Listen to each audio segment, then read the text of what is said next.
Hi everyone, and welcome back to yet another one of these things that I do. So, what I want to talk about is actually the strange disappearances of certain celebrities and people that are extremely well known. The strange disappearances of them, as well as sometimes they're strange deaths that occur.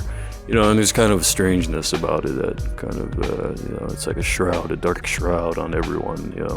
It feels very strange. So, anyways, with that being said, I'm gonna go ahead and get started with what it is that I want to talk about right now. And if you've ever thought about oil in the Eiffel Tower and the way that it kind of lights up like a candle, it looks like a place that a candle would go on top of, and you light it up and it's just kind of like, whoa, holy shit, that's like a really cool thing. You can light up the whole area, see everything, everyone is aware of everything around it. And Paris was very aware of that, Paris, France, and the gift that they sent to the USA, including freedom and liberty. You have to ask yourself, why was there chains on that? Was there like a ball and chain? And what is it about liberation that affects the Iraqis and the Iranians and everyone in that area?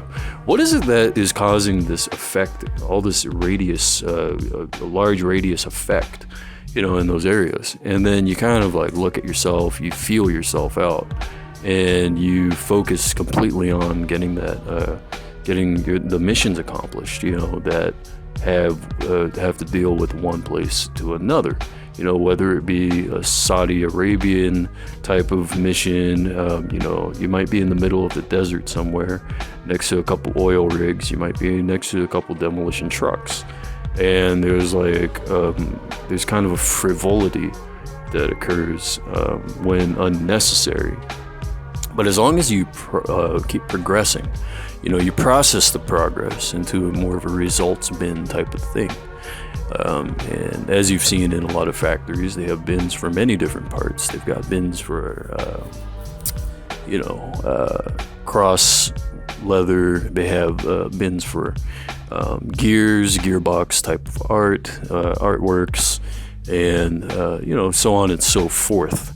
And that's where the acid drip is. So, you just be aware of your surrounding, all things at once. And, there's only so much you can say figuratively about peace and war. And as a pleasurable kind of experience, as long as things are pleasant, and stay up, you get kind of a sensation of grounding, And as long as everything is grounding, it's like a ground ball back in the times of baseball and the origin of baseball, where they used to play sports back in the Greek Olympics. And Olympia was bringing down a lot of knowledge in the form of lightning. Now, when lightning was striking everyone in the forehead, it caused everyone's eyes to open up permanently. And that scared a lot of the gods and the goddesses, the deities back in the day. And so many demigods were formed as a way of being able to understand the understudies and the figurative notions that were brought forth, as a way of counteracting what was going to occur thousands of years later. And so primitive figures, zombie-ish type of figures that were floating forward and not proceeding backward, they had not retreated at the proper moment. But it's okay, because when you flip it around, when you realize the safety, the sanctity involved, it's more of a pressure point that was sent from a place kind of similar to Washington. And when that pressure point is when it's kind of like a thumbtack, you push it on, you push it in, and if you want, you can take it out, but it doesn't matter, because you see permanently the hole is there. And so separate yourself from kind of that mix and take a look at what's going on above head when you're riding that chariot of fire all the way through to the sunlight. And the father figures of fatherhood, they determine who is what, who is when, who is where, who is why. at every so often. And the belting action, the belting out, the singing, the singing action, there's no need to cry for help in a scenario that's actually calm, in a scenario that is, similar to seeing vegetables and fruits in a field. There's a limited type of space that is required for everyone to come together and be involved in a proper type of way. Whether it be a woman, whether it be a man together, whether it be a dog that wants to jump up and try to be like a cat. But you see the cats, the big cats especially, they won't allow it. They won't allow those kinds of rules to be overridden. So when you, for your sake, when you type in your usernames and your passwords and everything involved, you just fucking limit that action in front of the eyes of those who would want to peer into your world. The peers, the overlords that are involved that would attempt to give you sort of a food for thought, but it's like a level of action required at a heightened level of awareness, and that's brought to you from binders, brought to you from paperwork. And as long as you're able to separate yourself from all that action, when you can kind of see what it is that's going on around you, when you observe the parties and the birthday gifts and the C segments, when you are able to observe what it is that's going on with that, then you're able to kind of level yourself out into a working world situation. You have the blue collar, the silver collar, the pink collar. None of you have heard of the silver collar. That's your fault. And the gold collar, of course, and you're never gonna reach that level, most likely ever in your lifetime, unfortunately for you. And platinum, forget about it. Platinum collar, forget about it. You don't even know the area code. So, figuratively and literally speaking, get on that, get on that level if you can. And, realize that, you can peel back all the monsters. Just peel them all back. You take them away from the spotlight for a little while. Put them on the bench. Put them on the singing bench. Allow them to be under a different type of spotlight. Allow them to see that they're up there with everyone else. And, as soon as the money flows in, as soon as you realize the truth of the whole thing, why it was set up so many different years ago with the Greeks, the Romans, and all that, why the ancient prefixes are the way that they are, why the suffixes are the way they are. When you're able to suffocate the problems, when you're able to see the reason, when you know where a person is, when you know who they are, then you get it, you level yourself out, and you see it in a squarish type of way. It doesn't matter if someone calls you a square. What matters is if you see the square. You understand what I'm saying? And if you don't, well, joke's on you, buddy. And if the joke's on me, then present yourself in a way that is more like a leafless tree, and more like a pasture, a farm of sorts. When you think of countrysides, you think of the farms and the pastures, how beautiful they are, all the different vegetables, that you have lined up in the gardens, as well as in the, they call it agricultural. It's agriculture, and it's simply, you get a beekeeper to do all that type of work. He enjoys it. And it's simply a case of love, and it's like a scary sometimes type of thing. You want to avoid that kind of you want to avoid the death whisper. You want to avoid the harmonics that would, be like, I remember you, and who you are. And so when, again, you separate yourself from that, you kind of limit the forsaken objects.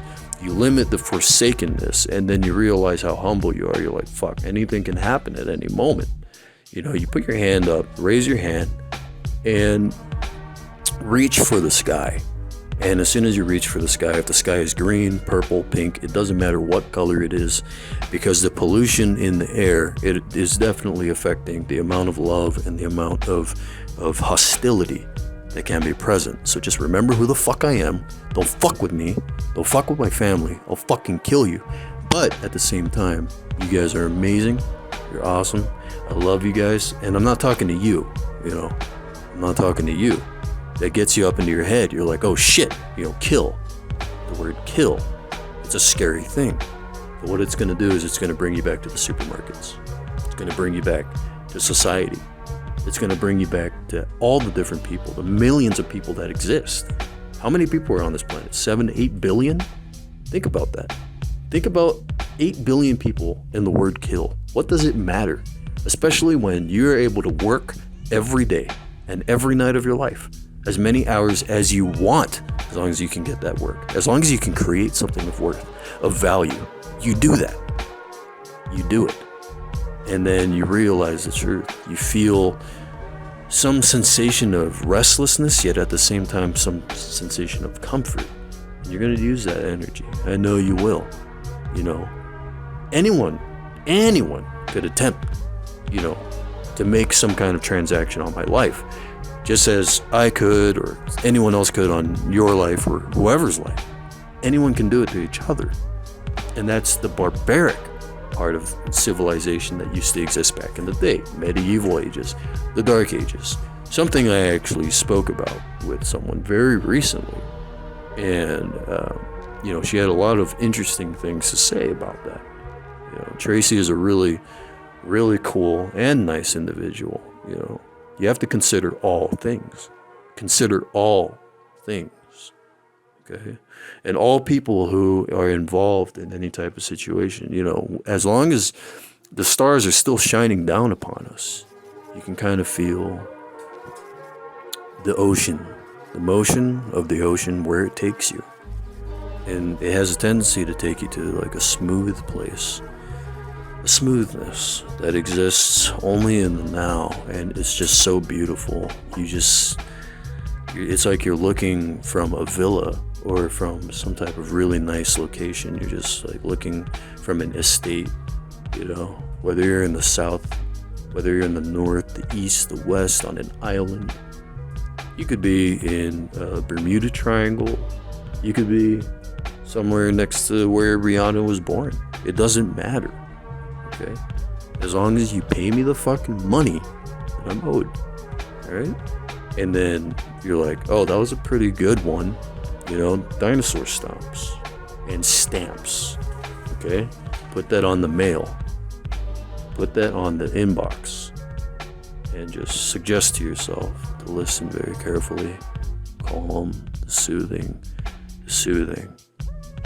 Things were scary at one point, but it's actually not anymore. It feels good, okay? So thank you all for listening. You're scared. You're upset. You're angry. You're emotional. I can't blame you. 2020 into 2021? What realm, what dimension have we just entered? One up from zero? Jesus Christ. What a beautiful life. What an ugly life that it could have been, you know? But then just think about it. And that is the beauty of life. Thank you so much. And have a wonderful, wonderful elitist time. Be an elitist. Be the best. Be who you are. Be amazing. Strike down with lightning upon your projects, okay? Fucking work on it. You understand what I'm trying to say, okay? You crack that bottle open, you paint it, you love it, you love me, I love you. Everyone is just in like a nice big bubble of lovingness. I'm gonna fucking pop it with a big fucking needle, and you're gonna realize, wait, what actually changed? And for some reason, you feel like working on your forearms a little bit. You know what I mean? You feel like working a little bit on your legs or something, you know? And you, instead of bottling everything up, you kind of just let it out into the world. You're gonna talk to a person? Fuck it. The sky is right there. Enjoy. Thank you so much for listening, and have a wonderful, wonderful 2021.